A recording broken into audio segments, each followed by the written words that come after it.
Bonjour tout le monde. Dans cet atelier, je vais vous montrer comment public avec OpenSSL.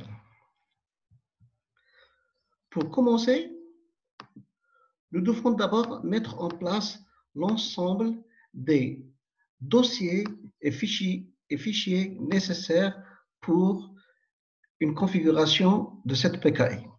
D'abord, une fois que vous avez créé, une fois OpenSSL est installé sur votre machine, une configuration par défaut, elle est mise en place. Mais il faut personnaliser et adapter cette configuration à nos besoins. Pour cela, nous devons commencer par créer l'ensemble des répertoires nécessaires pour SSL. Créons d'abord le fichier mkdir 7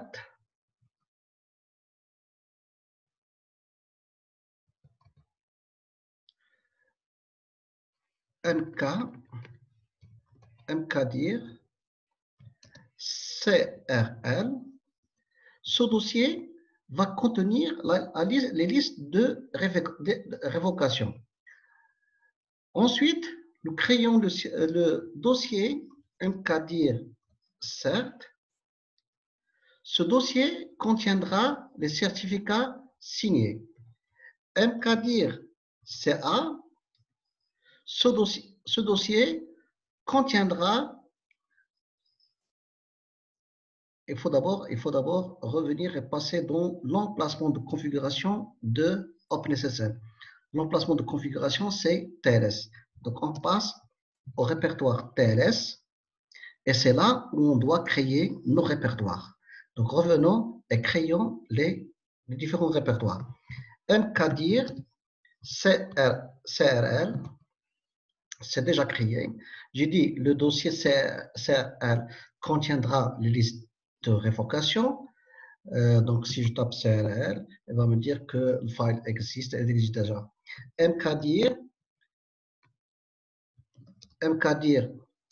cert, le fichier cert contiendra les certificats signés, il existe déjà. mkdir CA, le dossier CA contiendra la paire de clés et le certificat de l'autorité de certification. mkdir CSR, le dossier CSR contiendra les requêtes de certificats. mkdir newcert, ce dossier contiendra les certificats signés. mkdir CNF, c'est le dossier de configuration. Et mkdir privat, c'est le dossier qui va contenir les clés publiques, privées des serveurs et des utilisateurs. Une fois nous avons créé les différents répertoires nécessaires, ensuite, on va passer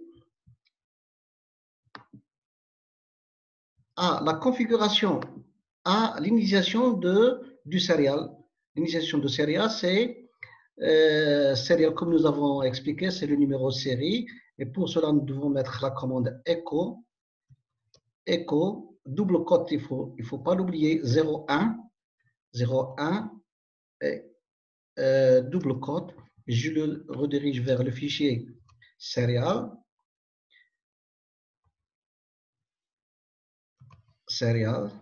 Maintenant, j'ai initialisé mon fichier serial à 0. Ensuite, je vais initialiser ma base de données, la base de données de l'autorité de certification. Pour cela, je vais copier /dev/nul dans le fichier /dev/nul dans le fichier index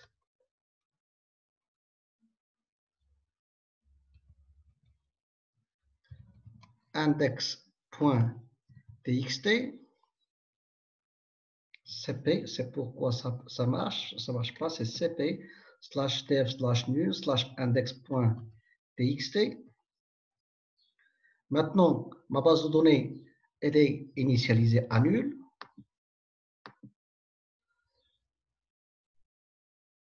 Ensuite, OpenSSL a besoin d'un fichier random lors de la génération de clés. On doit taper, on doit bouger la souris ou bien taper sur le clavier pour la génération de l'entropie ou bien pour la génération de l'aléatoire. Et au lieu de saisir l'aléatoire par le clavier ou bien par la souris, on peut créer un fichier random qui va remplacer cette saisie-là. Et pour cela, nous devons taper la commande dd input file égale /dev /random output file égale privat/.rand et c'est ce fichier qui va, c'est le fichier de l'aléatoire, block size bs égale 1 kilo, count égale 16. Donc la valeur count égale 16 donne un fichier .rand qui est égal à 16 fois 1 kilo octet. Donc je tape, il y a une erreur quelque part, c'est BS. BS égale 1 kilo. Et maintenant, le fichier .rand est créé. Ensuite, je passe au fichier de configuration de SSL qui est OpenSSL pour modifier les emplacements par défaut par les emplacements que j'ai spécifiés. Donc, en regardant le fichier par défaut, c'est nano OpenSSL.cnf.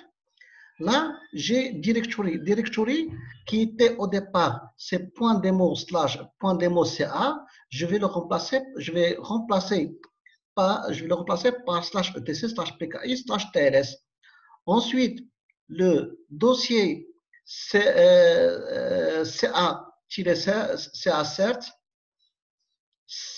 je dois le remplacer par cert.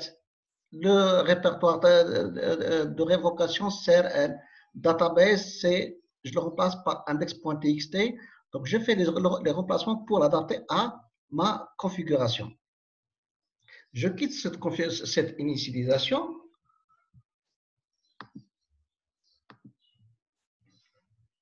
Donc là, j'aurai la configuration que j'ai montrée tout à l'heure. Ensuite, nous devons créer un fichier qui permettra à l'autorité de certification de créer son propre certificat. Ce fichier, c'est le fichier que j'ai nommé. Et là, je dois passer au répertoire que j'ai créé de configuration CNF. Et dans ce dossier, j'ai créé l'ensemble des fichiers nécessaires. J'aurai besoin d'un fichier qui permettra la création de la requête de l'autorité de certification. J'aurai besoin d'un fichier qui permettra la signature de certificat de l'autorité de certification. Pour les serveurs, j'aurai besoin d'un fichier qui permettra la création de la requête de certification et j'aurai besoin d'un fichier qui servira pour la signature de cette requête et la même chose pour les utilisateurs. On va expliquer ça tout à l'heure. Dans le dossier CNF, je vais créer le fichier route-ca-7.cnf. Ce fichier va servir pour saisir les informations ou bien le nom de l'autorité de certification qu'on appelle le Distinguished Name, le DN de l'autorité de certification. Donc là, comme vous voyez, le fichier DN, une fois nous voulons créer une autorité de certification, le système va passer en interaction pour saisir les informations de l'autorité de certification. Il va vous demander par ce fichier le country name, c'est-à-dire le nom du pays, et vous aurez comme message country name, dans lequel je vais saisir le nom du pays. Et j'aurai une valeur par défaut, si je ne saisis rien, la valeur par défaut égale MA. Et la taille, bien le nombre de caractères, c'est 2, et le nombre maximal, c'est 2. Ça, c'est pour le country. Parce que nous avons dit que le distinguished name est constitué par le country name, state or province name, locality name et organisation name. La même chose, state or province name, là je donne le nom de la province, par défaut c'est un shift. Locality name, je donne le nom de la localité, par défaut c'est Marrakech. Organisation name, c'est le nom de l'organisation, par défaut la valeur c'est UCAM. Donc là, c'est le fichier de configuration nécessaire pour la création de l'autorité de certification. Et on aura besoin de même fichier pour les serveurs et pour un fichier pour les serveurs et un fichier pour les utilisateurs. Donc, je quitte ce fichier-là que j'ai déjà créé. Donc, comme j'ai dit pour les serveurs, nous avons besoin aussi d'un fichier qui va permettre de saisir les informations des serveurs. Je parle le fichier nécessaire pour la création des identités ou bien pour la création de la requête du serveur, c'est le fichier rec-server pour dire -cert.cnf. C'est le fichier requête qui va nous permettre de saisir les informations des serveurs. Donc, si je vois ce fichier, j'aurai les mêmes informations que l'autorité de certification, à savoir, je dois saisir country name default, la valeur par défaut du country, state or province name, locality name et organisation name. Et la même chose pour les utilisateurs, j'aurai besoin d'un fichier qui va permettre aussi la création de la requête des utilisateurs. Donc, une fois nous avons créé le fichier de génération de requêtes des serveurs, l'autorité de certification a besoin d'un fichier qui va lui permettre de déterminer l'emplacement des différents clés à utiliser pour la signature de cette requête. Le fichier, c'est le fichier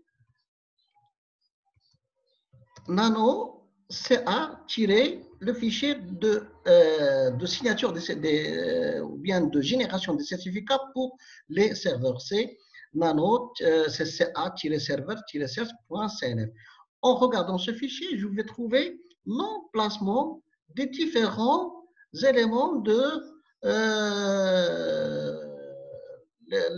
l'emplacement de différents fichiers, à savoir dire c'est pour directory, c'est pour les certificats, directory c'est pour révocation, database c'est l'emplacement de la base de données, l'emplacement de new certs, l'emplacement de certificat, l'emplacement de céréales, et ainsi de suite.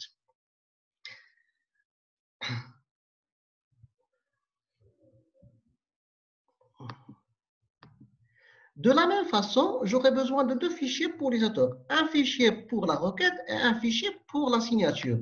Le fichier de la requête va contenir les mêmes informations que pour la requête de serveur et le fichier de signature contiendra les mêmes informations pour la signature des certificats de serveur.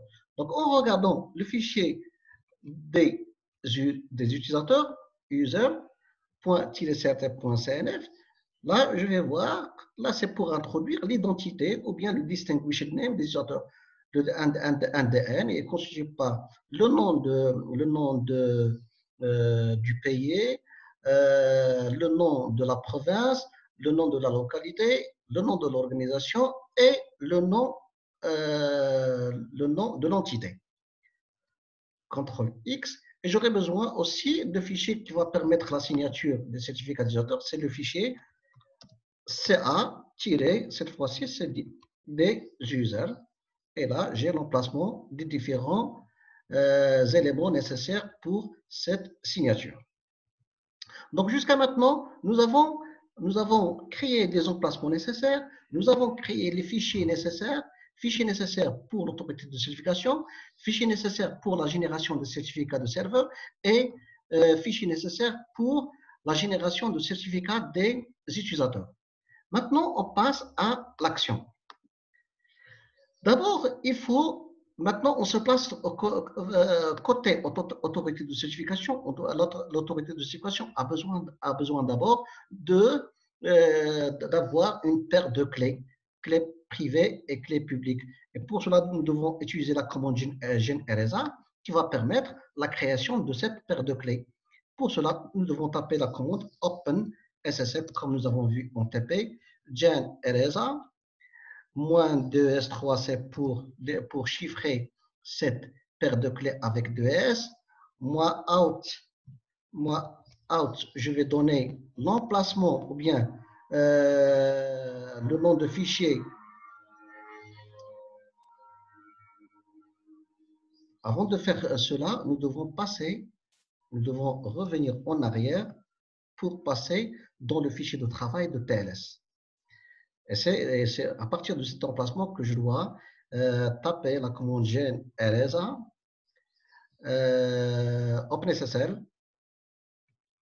OpenSSL, gen eresa, moins 2S3, moi out ca .key, moi rand, c'est le fichier random que nous avons déjà créé et que nous avons placé dans le dossier private, et la taille de la clé, c'est une taille que je peux choisir, par exemple 4096. Et maintenant, vous voyez que la clé a été créée. Maintenant, pour la protection de cette clé, je dois donner un mot de passe. Un mot de passe, par exemple, là, je vais choisir root CA pour protéger cette clé. Je dois retaper le mot de passe root CA. Maintenant, les clés de l'autorité de certification ont été bien générées. Ensuite, on doit générer la requête de l'autorité de certification et signature de cette requête. Pour cela, on doit taper la commande OpenSSL. Rec, c'est pour génération de la requête.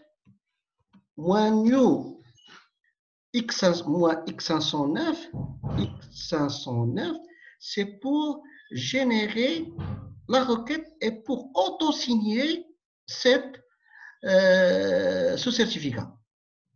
Donc là, parce que l'autorité de certification, on va considérer que c'est elle qui va signer pour elle-même. Elle n'a pas besoin d'aller chercher une autre autorité de certification pour lui signer son certificat.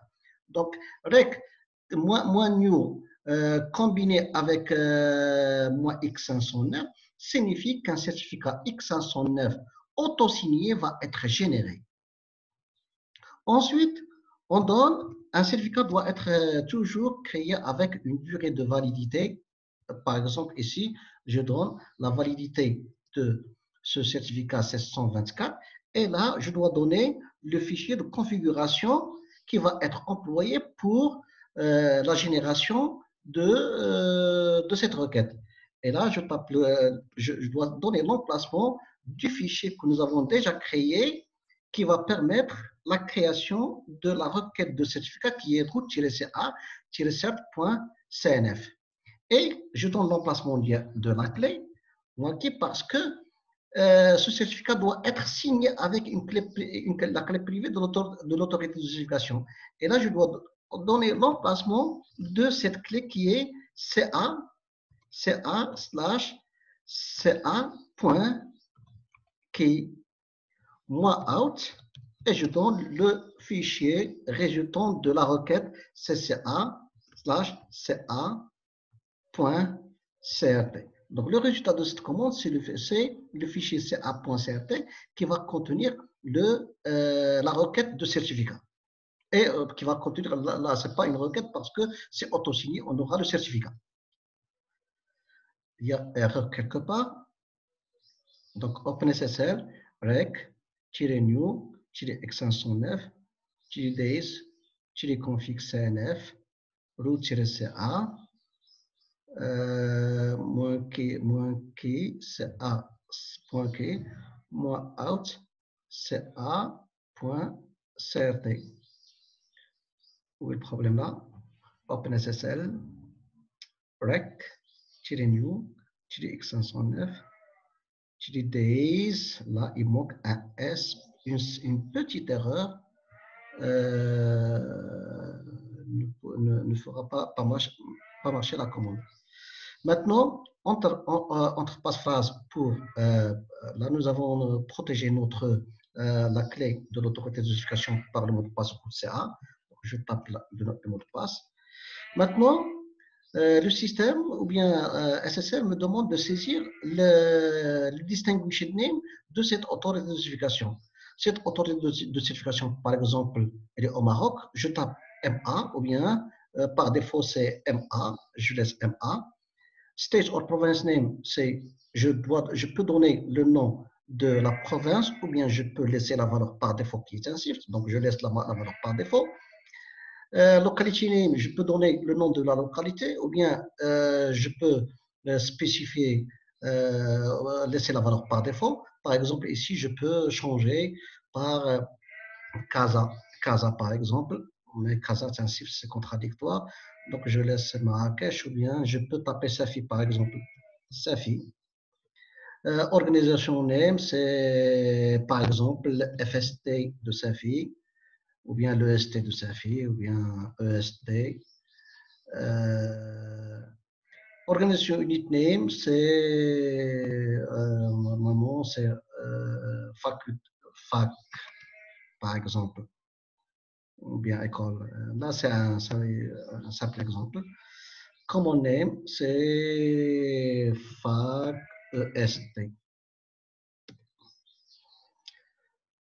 Maintenant, j'ai la requête qui contient les informations de notre autorité de certification.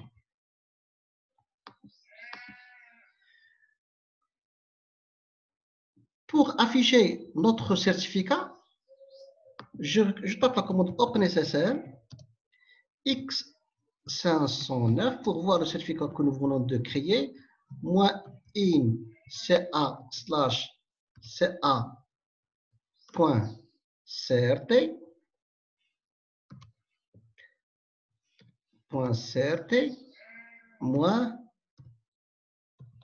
-no-out.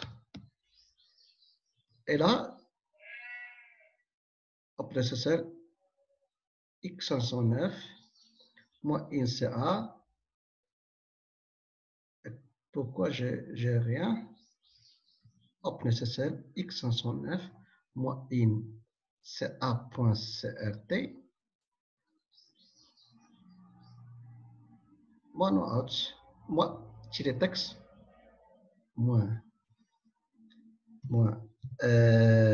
texte, -no-out.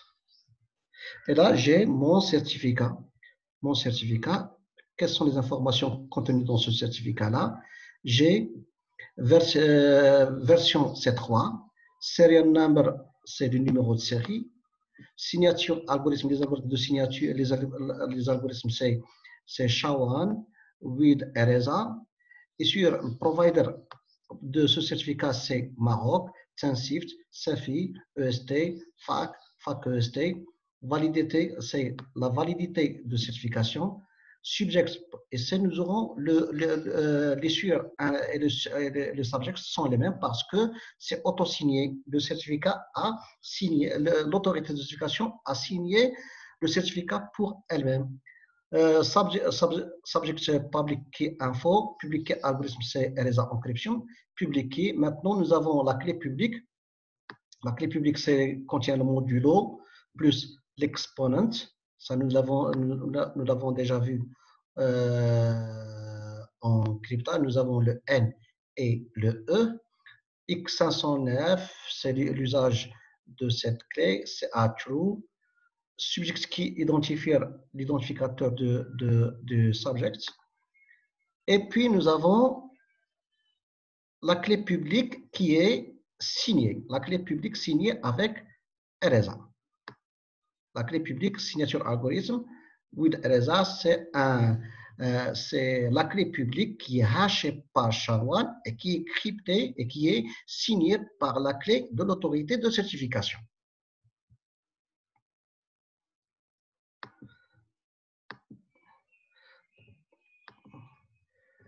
Maintenant, une fois nous avons créé le certificat de l'autorité de certification, maintenant on peut passer pour la création des certificats de serveur.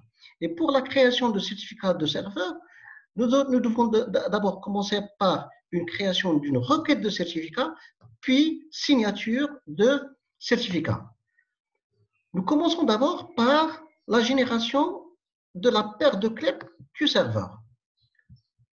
Pour la génération de la paire de clés du serveur, je tape la commande OpenSSL gen RSA -2s3 -out, par exemple, un serveur SSL / serveur SSL point key. Je crée je crée la clé publique, la clé publique du serveur. Les clés du serveur sont serveur SSL.key. J'utilise le fichier aléatoire.rand, c'est private.rand, et la taille de clé, par exemple ici 1024. Et là, puisque je demandais de protéger avec la clé, je vais choisir pour serveur SSL comme mot de passe pour le serveur SSL. Serveur SSL. Je revérifie, c'est serveur SSL. Erreur, parce que les mots de passe ne sont pas pareils entre passe phrase pour qui. Une erreur est établie. Je vais voir OpenSSL -2s3 -out serveur SSL.key -rand c'est private.rand et 1024. Je tape le mot de passe, c'est une erreur de mot de passe. Donc, je tape serveur SSL. Je retape serveur SSL. Oui, c'était ça l'erreur, c'est uniquement les mots de passe qui ne correspondent, qui ne concordent pas. Bon, maintenant j'ai généré la paire de clés du serveur. Ensuite, comme j'ai dit, je dois commencer par une génération de la requête, puis signature de la requête. Pour la génération de la requête de certificat, je tape serveur maintenant, je tape la commande OpenSSL rec pour la génération de la requête, -new et -config. Je donne le fichier de configuration de la requête, serveur, c'est pour saisir les informations du serveur. -key, je donne la clé que je viens de créer maintenant du serveur SSL, serveur SSL, SSL.key, -out, c'est serveur SSL par exemple, serveur SSL.csr, c'est la .csr, serveur SSL.csr, c'est le fichier qui contiendra la requête de certificat. Donc, l'explication de cette commande, le paramètre -new permet de générer une nouvelle requête.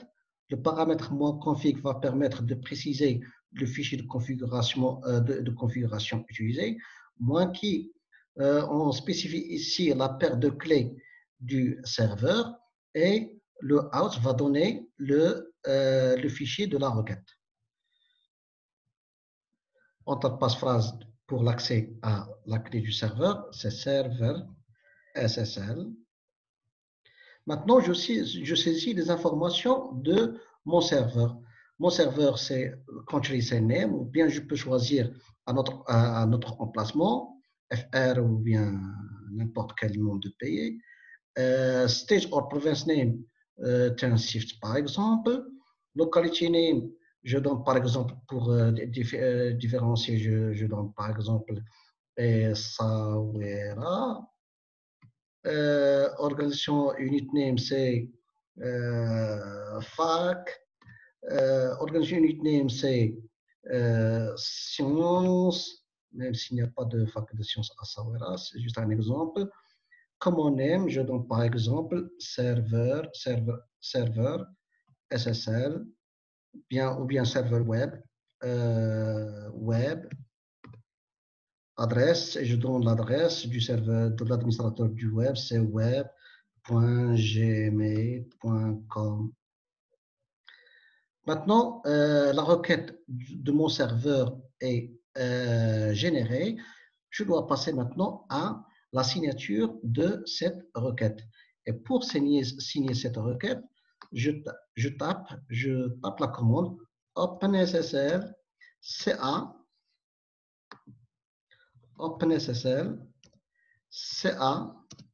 -config. Maintenant, je dois choisir le fichier de signature des certificats des serveurs. Donc, serveur SSL, serveur-cert.cnf. Et je donne un nombre de jours de validité de certificat, par exemple 730 jours, moins in, je donne la requête que je dois signer, serveur SSL .csr, c'est la requête que je viens de générer, moins out, et je vais donner l'emplacement de certificat. C'est serveur SSL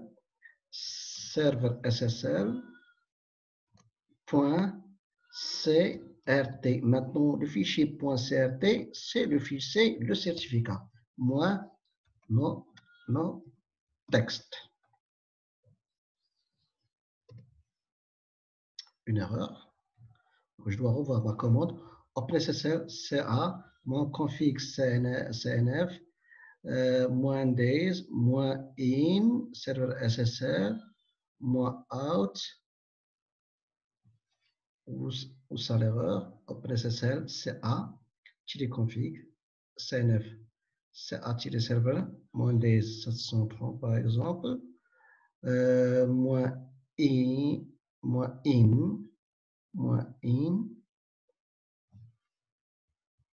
pour voir un peu la commande, -in, c'est serveur SSL, .csr, c'est ça, -out, serveur SSL, serveur SSL, là,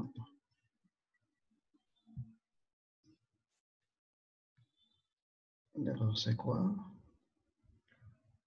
Donc je vais retaper la commande OpenSSL, j'ai dit CA, config, je vais utiliser CNF pour CA-serveur,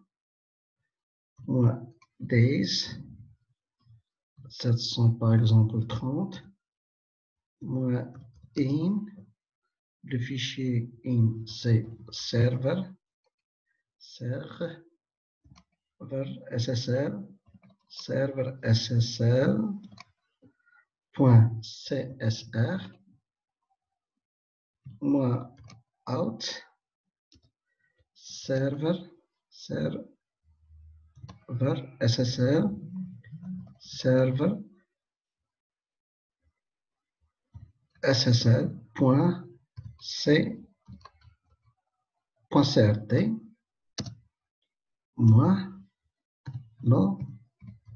texte.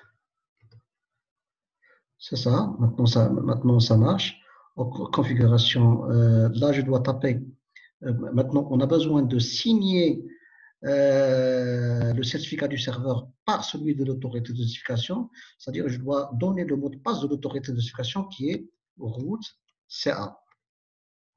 Et maintenant, j'ai le certificat du serveur. Sign the certificate. Est-ce que vous voulez signer? Yes, je le signe. Yes, pour confirmer. Et mon serveur, son identité, c'est MA, Tansif, Sawira, Fax, Silence, et ainsi de suite. Et je peux voir ce certificat, je peux voir, comme j'ai vu tout à l'heure, le certificat de l'autorité de certification. Donc, de la même façon, ce qu'il nous reste aussi, il nous reste le certificat de l'utilisateur. Le certificat de l'utilisateur, on a besoin de génération de la requête pour signature de la requête. Certificat utilisateur, c'est génération. D'abord, l'utilisateur a besoin, nous avons besoin d'une paire de clés de l'utilisateur Pour cela, on tape, on génère la paire de clés d'utilisateur, c'est OpenSSL. Gen RSA, moins -2S3, moins out private, par exemple, ici je tape keram.key, .rand, c'est fichier random, c'est private.rand, et la taille de clé, c'est 1024. C'est comme ce que nous avons fait pour le serveur. Maintenant, j'ai besoin d'un mot de passe pour Keram. Je tape Keram pour ne pas oublier. Et je retape Keram. Maintenant, ma requête de certificat, elle est générée. Il me reste tout simplement de la signer. Pour la signer,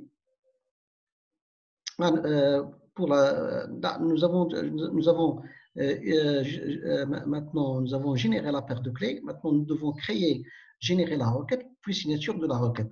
Génération de la requête, comme pour le serveur, on tape la commande OpenSSL -new -config.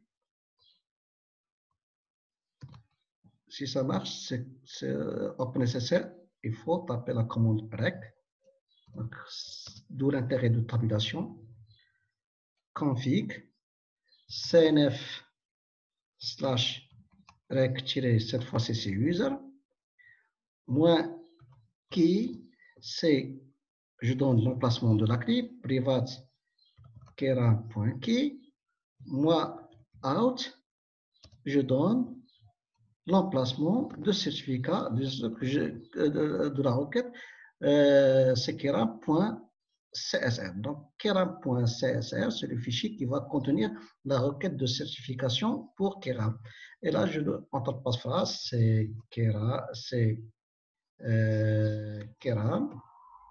Maintenant, les informations de Keram, country name, c'est par exemple Marrakech.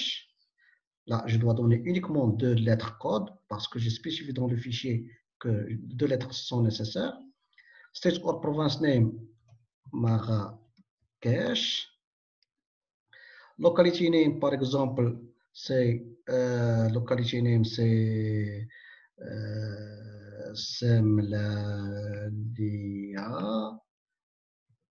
Organisation name, c'est FAC. Organization name, département, unit name, c'est info. Common name, c'est Keram. Adresse, c'est keram@uk.ac.ma. Et j'ai terminé maintenant de générer la requête de Keram. Maintenant, il suffit, on a besoin de signer cette requête. Pour la signature de cette requête, on utilise la commande OpenSSL CA config CNF /CA-user. Je donne le fichier de signature pour les utilisateurs. -days, c'est le nombre de jours de validité de ce certificat. -in, c'est je donne l'emplacement de la requête, keram.csr. -out, et là je donne le fichier le certificat. Cert keram.crt no texte. Et là, on va me demander le mot de passe pour signature par l'autorité de certification, c'est-à-dire le mot de passe c'est root CA. Est-ce que les informations que j'ai données, c'est MA, Marrakech, Somalia, FAC, info, est-ce que ça c'est correct? C'est correct. Maintenant, le certificat est signé. Maintenant, j'ai créé le certificat de l'autorité de certification, j'ai créé le certificat des serveurs, le certificat des utilisateurs. Il reste maintenant à demander à faire une simulation. Faire une simulation, c'est demander une connexion entre serveur et user. Une chose, c'est conversion d'un certificat utilisateur. Lorsque la paire de clés et le certificat généré par l'APK, il est très pratique de retourner toutes ces données à l'utilisateur au moyen du format PKCS12. Ce format-là, c'est un format qui est reconnu par la majorité des clients web et des clients de messagerie. Pour cette conversion, je tape la commande OpenSSL PKCS12. C'est un format qui est reconnu par la majorité des exploiteurs. .export .desert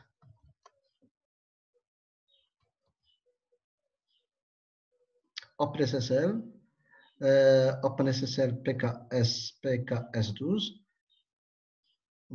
export desert OpenSSL PKCS12 export desert. Ça ne répond pas. Est-ce que je suis dans le bon sens? Desert in, ça ne marche pas, qu'il y a quelque chose qui ne va pas quelque part. OpenSSL, je retape tout à l'heure parce que je OpenSSL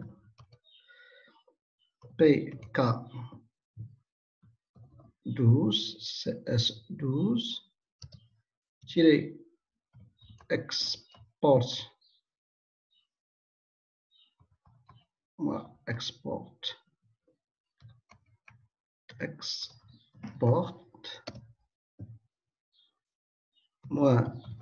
desert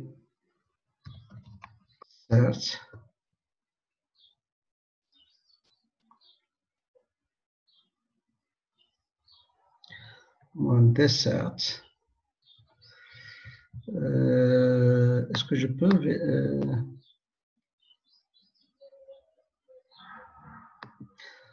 bon, je vais laisser cette conversion par la suite. Maintenant, on passe à la simulation. Pour la simulation, j'ai besoin de deux machines. Une machine dans laquelle je vais mettre le serveur à l'écoute. Et dans le serveur, par exemple, c'est celui-là, c'est le serveur, c'est OpenSSL. Je mets le serveur à l'écoute, c'est pour simulation. Serveur, moi, accepte, je mets le serveur à l'écoute sur le port 44, par exemple, 33.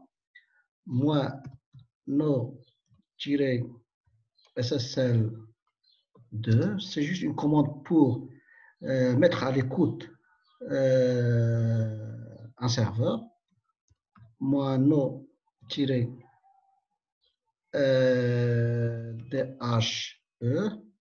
moi, cert, c'est serveur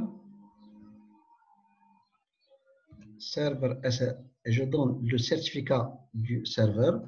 Serveur, c'est mettre le serveur à l'écoute en présentant son certificat. Le certificat, c'est .crt et la clé, on prépare aussi la clé du serveur, c'est serveur SSL, serveur SSL, .key. On tape parfois pour serveur SSL, c'est serveur SSL, une erreur. Donc là, je retape la commande, serveur SSL. Maintenant, j'ai mon serveur qui est à l'écoute des connexions entrantes. Maintenant, je vais passer côté client. J'ouvre une deuxième machine. Sudo-s, je passe root pour ne pas avoir des erreurs de permission. Je passe à mon répertoire slash PKI CD PKI CD slash ETC slash PKI slash TLS. De ce côté-là, je vais demander une connexion du client au serveur. Et là, je tape la commande OpenSSL. OpenSSL. Je demande au client de se connecter sur le port que j'ai ouvert chez le serveur. Client-connecté. Je fais un sigil local 127.0.0.1 moi message moi cert, c'est le certificat de l'utilisateur qui est keram.cert et la clé de Keram c'est private slash keram.key. Une erreur. Je OpenSSL s-client -connect.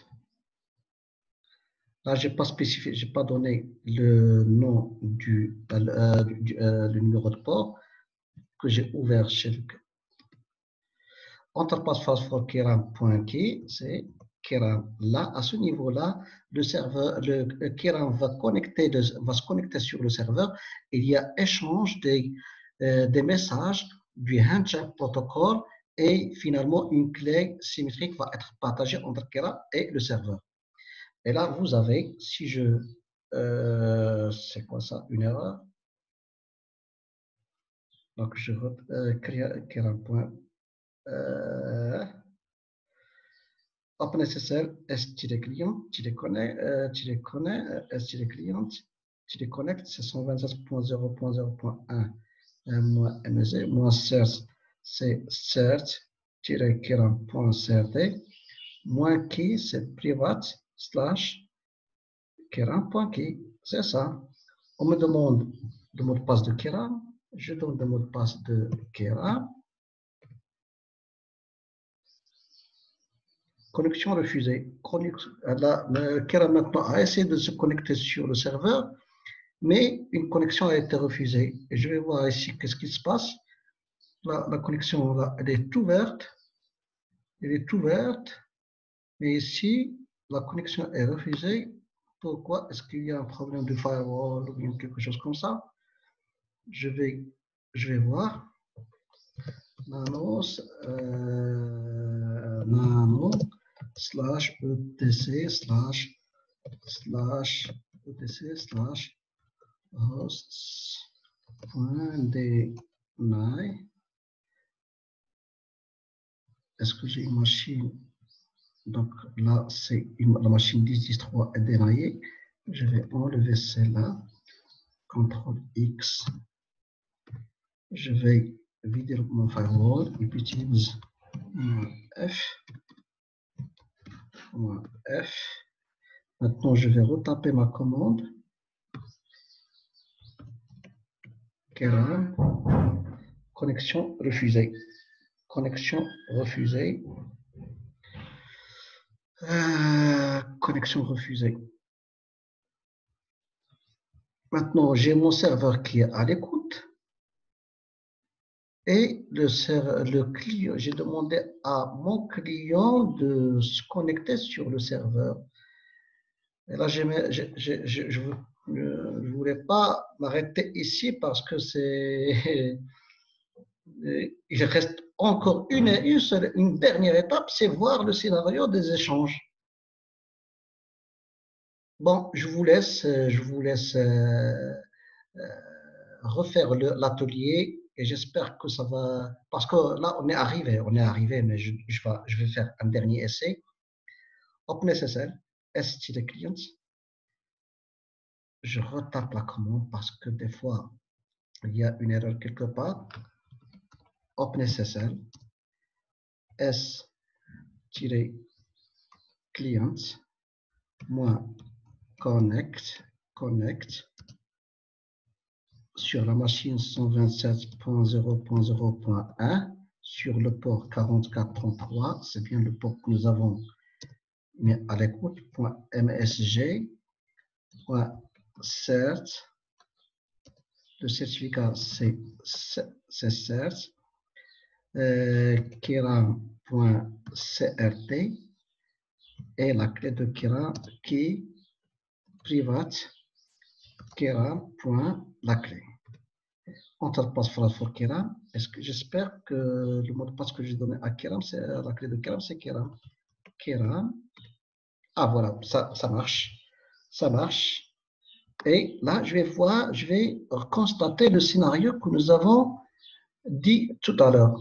C'est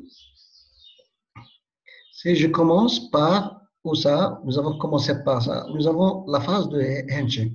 Client hello, là, client va envoie la requête client hello.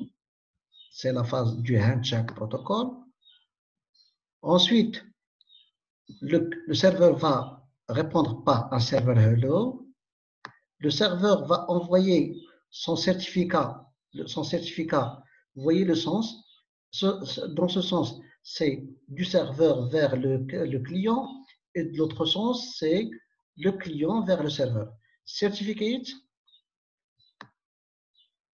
Ensuite, c'est le certificat du serveur. Et voici le certificat du serveur. Je monte un petit peu. MA, Tensift, SAWERA, Science et ainsi de suite. Et le certificat server key exchange, server down, et ainsi de suite. On va retrouver l'ensemble des informations que nous avons expliquées dans la structure ou bien du certificat. Et ce qui est essentiel ici, c'est que ce que je tape ici va être envoyé vers le serveur. Maintenant, je vais regarder sur le serveur. J'ai mes caractères que je retrouve ici. Je tape du serveur vers le client et je retrouve les caractères qui sont reçus par le client. Et là, vous voyez que j'ai un canal sécurisé ou bien un tunnel entre le serveur et le client et les échanges sont chiffrés avec une clé symétrique AES 256. C'est-à-dire que nous avons utilisé les clés publiques et privées pour l'authentification et pour la génération d'une clé de session, et les échanges se font cryptés avec cette clé symétrique qui a été partagée. Et je vous remercie.